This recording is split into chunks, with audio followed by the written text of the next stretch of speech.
पृष्ठ 69 69 नया प्रसंग है वियोग। पृष्ठ 69 69 वियोग। ये बहुत ही गंभीर विषय है।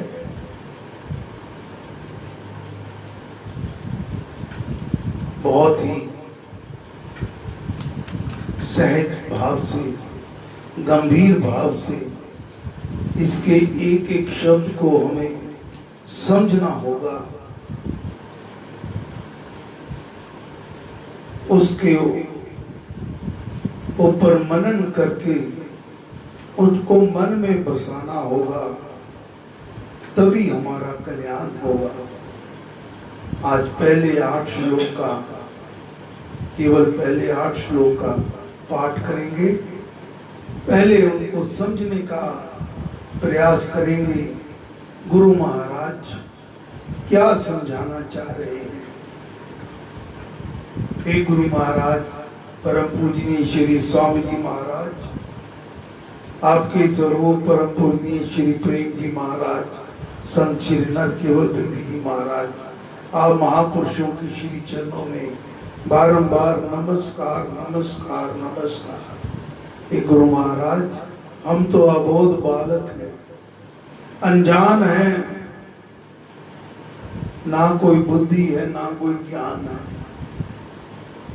जाने अनजाने में कोई शब्द गलत निकल जाए तो बहुत बालक समझकर क्षमा करना। कि गुरु महाराज, आप अध्यक्ष पद पर विराजमान हैं, कृपा करके आप ही हम तक अपना संदेश स्वयं ही पहुंचाए। ऐसी कृपा करो, मेहर करो, दया करो। गुरु जी को करिए वंदना, भाव से बारंबार, नाम सनोका से किया जिसने भव से किया। आज के प्रसंग में श्री स्वामी जी महाराज हमें अपनी पहचान करवाने का प्रयास कर रहे हैं कि मैं कौन हूं। ये जो जन्म मुझे मिला है, ये किस लिए मिला है।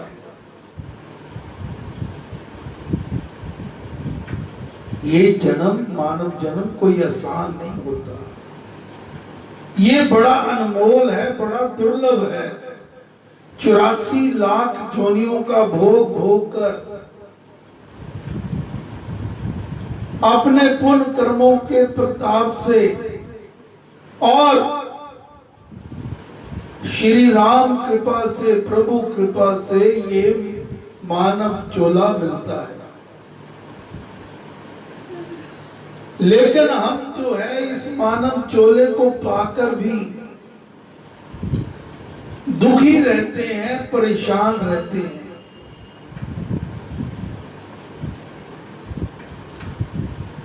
जहां स्थायी सुख है उसके लिए तो हम प्रयास ही नहीं करते।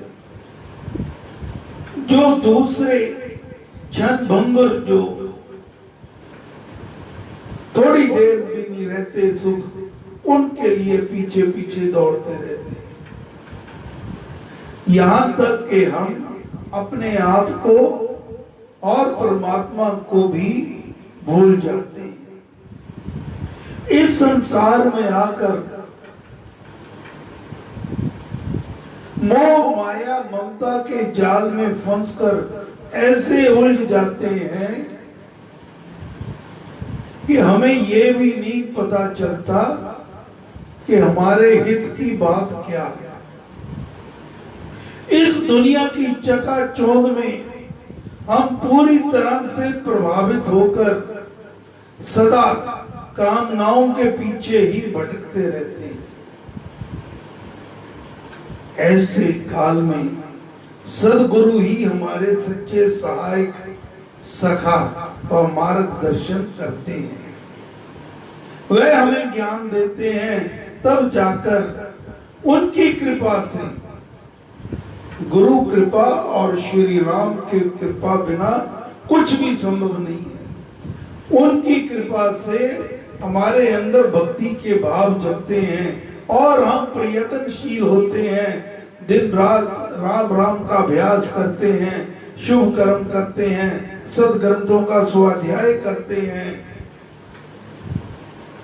तब अपने अनथक प्रयासों से हम अपनी मंजिल की ओर अग्रसर होते हैं। मंजिल क्या है, हमारा ध्येय क्या है, हमारा लक्ष्य क्या है, इसी जीवन में, इसी काल में, इसी जीवन काल में अपनी आत्मा का परमात्मा से मेल कराना।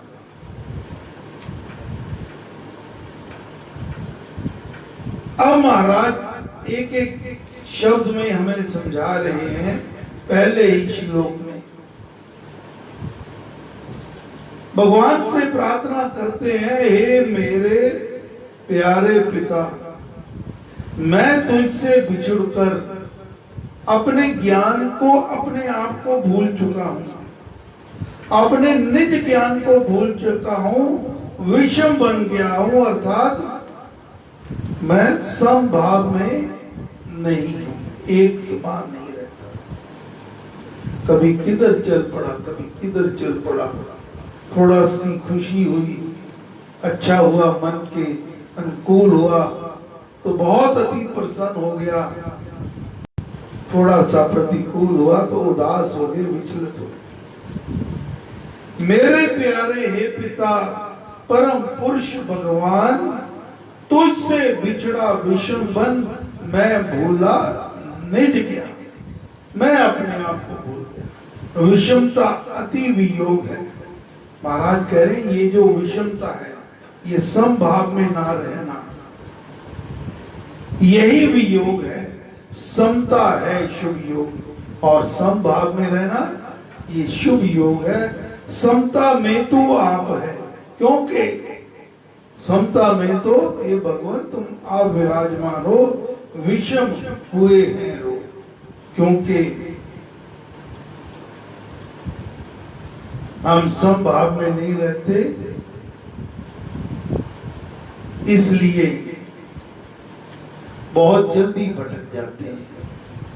अब महाराज आगे समझा रहे हैं, ये समभाव में ना रहना क्या है, ये माया क्या है, माया कहाँ वास करती है, माया के कौन कौन से गुण होते हैं, माया का काम क्या है, ये कैसे हमें छलती है, असल में माया है क्या।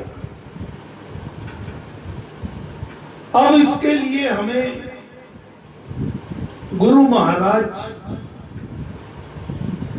समझाते हैं कि माया के मुख्य रूप से 3 गुण हैं। सत्य, ये त्रिगुणमयी माया है। सत्व, रजस और तमस। सारी सृष्टि, सारी प्रकृति इसी से उत्पन्न होती है, इसी से प्रभावित होती है और इसी में समाप्त हो जाती है। भगवान श्री कृष्ण चंद्र जी महाराज की वाणी का सहारा लेंगे। श्रीमद् भगवत गीता 14वां अध्याय 5वां श्लोक, भगवान के वचन। हे विशाल भुज, अर्जुन को निमित्त बनाकर हम सब के लिए संदेश। हे विशाल भुज, सत्य, रजस और तमस, ये 3 गुण प्रकृति से उत्पन्न हुए हैं, ये प्रकृति से उत्पन्न। वे अविनाशी देहधारी जीव को देह में बांधते हैं, उसे बांध के रखते हैं। आवरण करना जड़ता, कठोरता आदि तमोगुण है। क्रिया की अत्यंतता, गति का तीव्रतर वेग, संयोग, विभाग और विकास आदि की परंपरा रजोगुण है। तथा अपने प्रकृति के रूप में स्थित सौंदर्य और प्रकाश आदि सद्गुण है। ये प्रकृति के गुण देह के संयोग से और कर्मों के संस्कारों से जीव को जन्म में बांधने वाले हैं। अर्थात हम इन्हीं कर्म बंधनों के कारण इसमें बंधे रहते हैं। त्रिगुणमयी माया अति विषम कहें गुणवान, जिनमें तीनों गुण बसे वे ही माया स्थान। जहां ये तीनों गुण होते हैं उन्हीं में माया बसती है। सत्व रजसी तमस है माया के गुण तीन, सृष्टि इनकी विषमता समता में हो लीन। राग द्वेष की विषमता माया की है चाल, मद मोह ममता में पड़ फैले माया जाल। आगे महाराज समझाते हैं कि हम कैसे इसमें उलझ जाते हैं और ये मेल हमारा भगवान से मेल नहीं होती। ये तरह तरह के खेल खेलती है जिससे हम भ्रमित हो जाते हैं। पर महाराज ने हम त्रेता युग में चले, हमारी तो औकात ही क्या है। त्रेता युग में भगवान विष्णु ने भगवान श्री रामचंद्र जी महाराज के स्वरूप में प्रकट हुए और उनकी अर्धांगिनी बनी जगत जननी मां जगदम्बा मां सीता। विधि के विधान अनुसार वे वनों में वास करते हैं।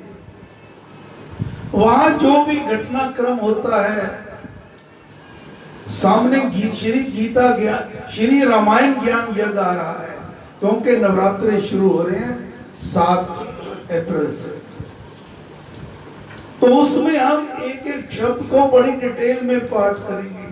आज के प्रसंग में जो आता है, जब रावण सीता का हरण करने के लिए जटायु की मदद मारीच की मदद मांगता है और वो अद्भुत माया का रूप धारण करके एक स्वर्ण मृग बनकर वहां उनके सामने उनकी कुटिया के आगे ऐसा छल कपट माया खेलती है